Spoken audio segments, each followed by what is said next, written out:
بسم اللہ الرحمن الرحیم بسم اللہ الرحمن الرحیم۔ تو عزیزان گرامی، سب سے بڑا پسندیدہ عمل اللہ کی نظر میں احسان ہے۔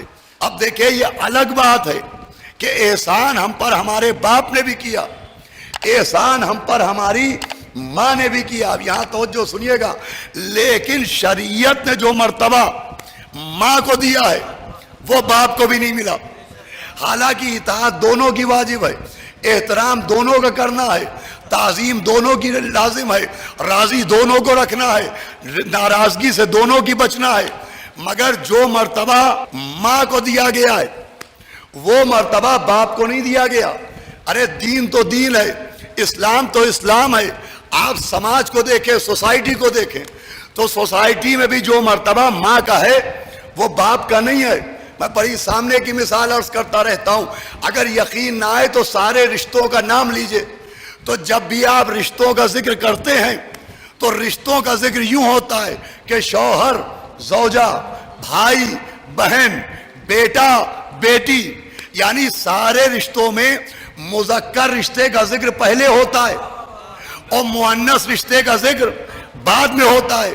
میل کا ذکر پہلے ہوتا ہے، فیمیل کا ذکر بعد میں ہوتا ہے۔ بھائی، بہن، چچا، چچی، بیٹا، بیٹی، شوہر، زوجہ، لیکن جب والدین کا ذکر ہوتا ہے تو باپ ماں نہیں کہا جاتا ہے، ماں باپ کہا جاتا ہے۔ توجہ فرمائیے گا، جو مرتبہ ماں کا ہے وہ مرتبہ باپ کا نہیں ہے۔ آخر اس کا سبب کیا ہے کہ باپ کے جتنے احسانات ہیں وہ ہمارے پیدا ہونے کے بعد شروع ہوئے۔ توجہ فرمائیے گا، باپ نے جتنے احسانات کیے وہ ولادت کے بعد شروع ہوئے۔ باپ نے اچھا سا نام رکھ کے احسان کیا ہماری ولادت کے بعد، تربیت دے کے احسان کیا ولادت کے بعد، تعلیم دے کے احسان کیا ولادت کے بعد، روزگار مہیا کر کے احسان کیا ولادت کے بعد، زمین و جائیداد دے کے احسان کیا ولادت کے بعد۔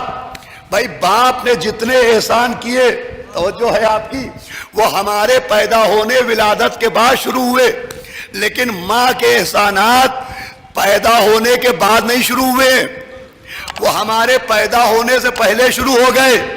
بھائی اشارہ آپ نہ سمجھے گا تو کون سمجھے گا؟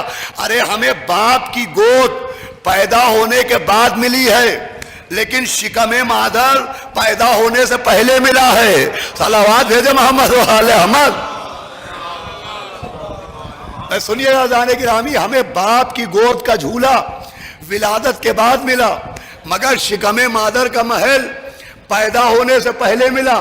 بھائی باپ نے قیمتی سے قیمتی کھانا کھلایا، مہنگی سے مہنگی ڈش مہیا کروائی، مگر پیدا ہونے کے بعد باپ نے جو کھلایا وہ پیدا ہونے کے بعد، مگر ماں نے پیدا ہونے کے بعد شربت شیر پلایا ہے اور پیدا ہونے سے پہلے اپنی رگوں کا خون پلایا ہے۔ صلوات بھیجے محمد و آل احمد۔ پوری توجہ سنیے گا، ایک نتیجہ دینا چاہتا ہوں۔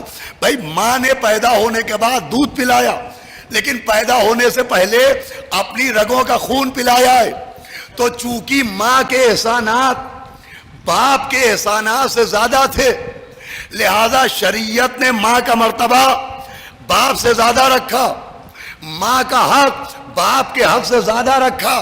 بھائی باپ نے پوری توجہ رکھے گا، بہت پڑھے لکھے لوگ بیٹھے، باپ نے جو احسانات کیے وہ ولادت کے بعد شروع ہوئے، لیکن ماں نے ولادت کے بعد بھی احسان کیے اور ولادت سے پہلے بھی احسان کیے، اور ایک قانون سمجھایا گیا کہ شریعت میں جس کے جتنے احسان ہوں گے اس کا اتنا حق ہوگا، جس کے جتنے احسان ہوں گے اس کا اتنا حق ہوگا۔ باپ نے ولادت کے بعد احسان کیا، حق کچھ اور ہے۔ ماں نے پہلے بھی احسان کیے اور بعد بھی احسان کیے، اس کا حق کچھ اور رکھا گیا۔